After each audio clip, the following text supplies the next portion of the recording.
Chema. So this is a reflection on divine love, not just love, but divine love. And just to give a little background, there is a word which is called, known as oneness in English. It's a spiritual experience of oneness. And very often it's misconstrued unless you have the original experience. It is understood as seeing the one as opposed to the many. But as the Isha Upanishad points out, that's a kind of darkness. By opposed, I mean that there is the one divine and there is this world. Or there is the knowledge and this is all ignorance completely. So there is the one and this is the many. But oneness literally means seeing the one in the many, and how in the play that one power that gets distorted, diminished, diluted, and therefore it can be recovered even in the play. Otherwise, if there is a gulf forever, then you have to leave one and go to the other. But if this is a diminished, distorted play, limited play, then we can recover that oneness even while being in the world, because that same power is operating in the world without losing its state of oneness. So this is the background. And there is a beautiful passage which Leora has pointed out, and it's dated 10th June 1964. So it's today's date. And it's on love. And there is a question that the disciple asks. How can one direct this human love toward the ideal love, the true love? So it's so relevant, because I think out of all the forces, mysterious forces in the world, love is the most mysterious, the most fascinating, the most misunderstood, and I may add, the most distorted. So, Mother replies, there is only one true love. It is the divine love. So she starts by saying, very clear, it's the origin and there is only one love. So again, she is not saying love of the divine. She is saying divine love. It's the origin. It is the love. So what about other loves? All other loves are diminutions, limitations, and deformations of that love. So what limits, deforms, and diminishes it? It's the veil of ignorance, it's the play of ego, and it's the intrusion of desire and attachment. These are the things which diminish, distort, and limit it. Even the love of the bhakta for his God is a diminution and often is tainted by egoism. So it is known in Indian literature as bhakti ka ahankar. And there are several ways in which there can be egoism in bhakti. So one of them is that I am a greater bhakta, I am a greater sadhak, I am a greater servant of the Lord, I am a greater devotee. There is a very interesting story about it of Narad and Hanuman, worth remembering always. And Narad somehow, feels that everybody regards Hanuman as such a great devotee. But actually, I am such a devotee of the Lord. I am living in Vaikuntha. What else? So he goes and asks the Lord that I am living in your highest status with you. And Hanuman is struggling with your struggling aspect there. So, am I not the greatest devotee? You had written some book somewhere where was the name of the greatest devotees. So Vishnu Bhagavan says, yes, there is something like that. Okay, please can you show me? So he shows him.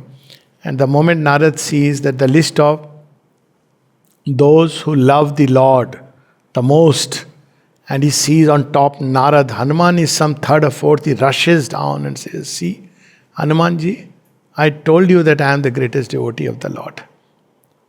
And Hanuman says, it doesn't matter, I am not in competition. Spirituality is not a field of competition or of ambition, that who has what. I am content with my bhakti and I want to love the divine more and more and serve the divine more and more. So that doesn't quite please Narad, and Narad goes back.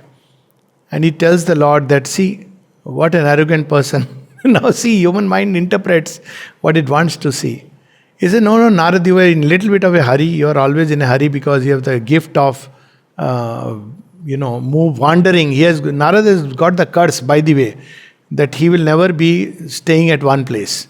So perforce he has to see God everywhere. So he's always wandering, vanishing, appearing here and there. So he says, I was going to show you something else you didn't see. He says, what is it? He says, you saw that register in which the names of devotees who love Lord the most.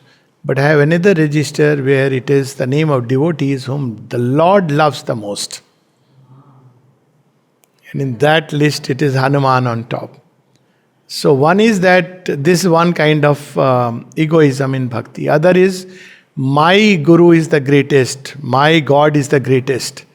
Yes, for you, yes, he is Parabrahman, he is the supreme. But the moment people begin to, from there comes conversion, from there comes fanaticism, from there comes all the ills that we see in religions. Ultimately, it goes on to that point that only if you follow my Guru, you have a right to live. So we have to be very careful. These lines are very thin. So Nalnida has written very beautiful article on fidelity to the path and sectarianism. Then another kind of egoism which can appear in bhakti, that I will be the sole custodian and guardian.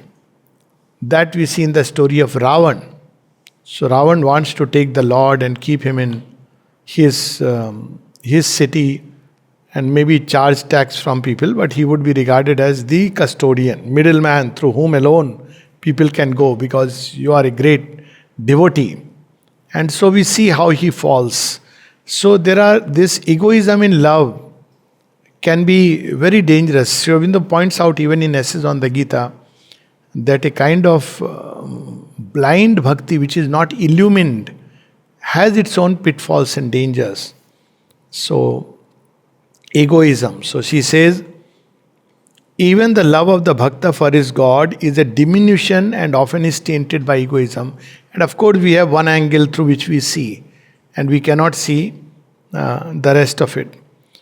But as one tends quite naturally to become like what one loves, the bhakta, if he is sincere, begins to become like the divine whom he adores. And thus, his love becomes purer and purer. So we should be so careful. Whomever we love, we'll tend to become like that person or consciousness of that person. So when one loves the divine, automatically one begins to develop into the consciousness of the divine. So here also we have the story of Indra and there is a character with whom Indra goes after Kuts. So Kuts and Indra go in their chariot after the Devasur Sangram to celebrate the victory. And on the way, Indra is having a discussion with Kuts. He is a king. His king is also a sage, Kuts Sangiras. So they are going, discussing together nice things, pleasantries, war is over. And as they come to the gates, now Kuts begins to appear just like Indra. So much so that even the guardians of the heaven, they cannot distinguish. So they have to call Sachi. Sachi is consciousness of truth, to differentiate. And she knows the difference between Indra and Kuts. So we begin to grow in the likeness of one we love, and that's why bhakti. Long back, I remember in, I think, Nathdwara temple somewhere, one of their head priests asked, he said, why does God want us to do bhakti for him? Which was very odd, because a priest asking this was very strange to me. So I said, God doesn't want your bhakti for his sake. He is giving you a chance to become like him through a shortcut route. So if you have love for the divine, you will grow into the likeness of the divine. So it is to your benefit. Bhakti is prescribed to your benefit. Doesn't make a difference to God whether you love Him or you don't love Him, because His job description is that He will continue to love. He doesn't love the righteous and discard the sinner. That's not how God's operating system works. But there is a very nice poem of Mirabai where he says that, you know what, Lord, you don't ever be cross with me. And then she gives a very nice reason for it. I'll tell these two lines in her song, then I'll translate in English. So the lines are, Raja रूठे नगरी राखे, Hari रूठा कहाँ जासो. She says that if the king is unhappy, the people in the city will keep me. They'll hide me, or some other city I can go. But if Hari is not pleased with me, where will I go? Of course, nowhere one can go other than the divine, because the divine is everywhere and in everything. That is the next stage of bhakti. So this is where that bhakta begins to grow in the likeness of the divine. So bhakti is the shortest path, the swiftest route to the divine. To adore the divine in the one whom one loves has often been suggested as a solution. So then now the question was that how can we, in human love, how to translate it? So in bhakti it becomes very easy. So she is suggesting to adore the divine in the one whom one loves has often been suggested as a solution. But unless one's heart and thought are very pure, it can lead to deplorable abasements. So that is the concept of sati in Indian thought, where strangely, because it was understood that probably man can never love this way, he is not capable by nature. But a woman can love, possibly, more centered in the heart, more intuitive. So it was that doesn't matter who the man is. He may even be a donkey for that matter. But if you really love with this idea that God dwells in him, you can really grow into that likeness of not the donkey but the God hidden. But the whole point is, yeah, it's very difficult because your heart has to be very pure. Why she is using the word pure? Because, well, nothing you want, nothing you expect, and purity also means that you are moved by the spirit of truth and dharma inside, and your love is unconditional without any expectation. So if one can do that, it's possible. But she says normally what happens, we love the outer surface personality and say we are loving the person because we are loving God in the person. So we are fooling. And what happens in the process, because we are loving actually only the outer personality of the person, we are crushing all the reactions that are coming inside. We have to see God. So the result is deplorable abasements, because we begin to grow into the likeness of that, whatever asuric temperament is. One example in history of such a love where one loved the person from the deepest inner poise with purity. There are two examples in Indian thought. One of them is Vali's wife Tara, and the other is Ravan's wife Mandodari. Their love was completely untainted, and therefore they are regarded among the 5 great women whose remembering whom itself is supposed to be purifying, because they have purified themselves by the power of love. That's why to remember them is purifying. But she cautions us, very true, it leads to various abasements. There is one more aspect just in the passing, before we read that last master punch of the mother, is we can love something of the divine quality in the person. Everybody has some divine quality. In someone it may be brutal honesty, even stark honesty, which you may not like, but is there. In somebody else it may be care. In somebody else something or the other, because divine quality is present in every one manifestation, one way or the other. That's the whole principle of the 1,000 names of Aditya, 1,000 names of Vishnu. So you can discover something of the divine aspect in any human being, and you can take that as the foothold to love the divine presence in the person. But as he has said, it can be pretty dangerous. So, what is the other way? Finally, she says, very simple and beautiful.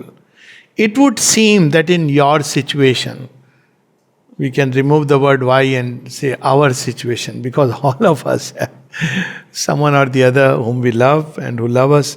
It would seem that in your situation, the best solution would be to use your mutual attachment to unite your efforts in a common and combined aspiration to attain the divine. So practical. That's what we see in one of the plays of the mother, the ascent to truth. That instead of fighting, quarrel, satisfaction of desire or the dissatisfaction, join together in supporting each other's journey towards the divine. This is a fantastic scenario if this can take place. Of course, if this takes place, if this can take place where two people support each other's journey at every level toward the divine rather than dragging them down, then it is something beautiful. So she says the best solution would be to use your mutual attachment to unite your efforts in a common and combined aspiration to attain the divine, and in perfect sincerity, to let each bring to the other, as far as possible, what the other needs to attain that goal. So it could be various kinds of needs. It could be financial need, to support the physical journey. It could be need in terms of work. It could be even an emotional need. It could be an intellectual need. It could be a complementarity of togetherness. The question is, what if that is also not possible? Then basically it means that the relationship inwardly has snapped. It has become dated. Then you have to just live with that acceptance, trust in the divine, detach yourself inside, give yourself fully. Be thankful to the mother that she has made you free inwardly. But otherwise, the best case scenario is in human love to help each other. There is attachment. She's not saying become detached. She's saying turn the mutual attachment into supporting each other's, helping each other's spiritual journey and taking care of the need which is required for that goal. Not need means buying a wardrobe. She's not saying that. So I'll just read this part again. It would seem that in your situation, the best solution would be to use your mutual attachment to unite your efforts in a common and combined aspiration to attain the divine, and in perfect sincerity to let each bring to the other, as far as possible, what the other needs to attain that goal.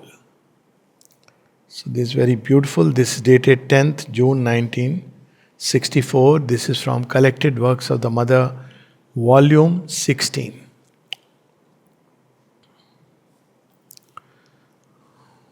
Namaste.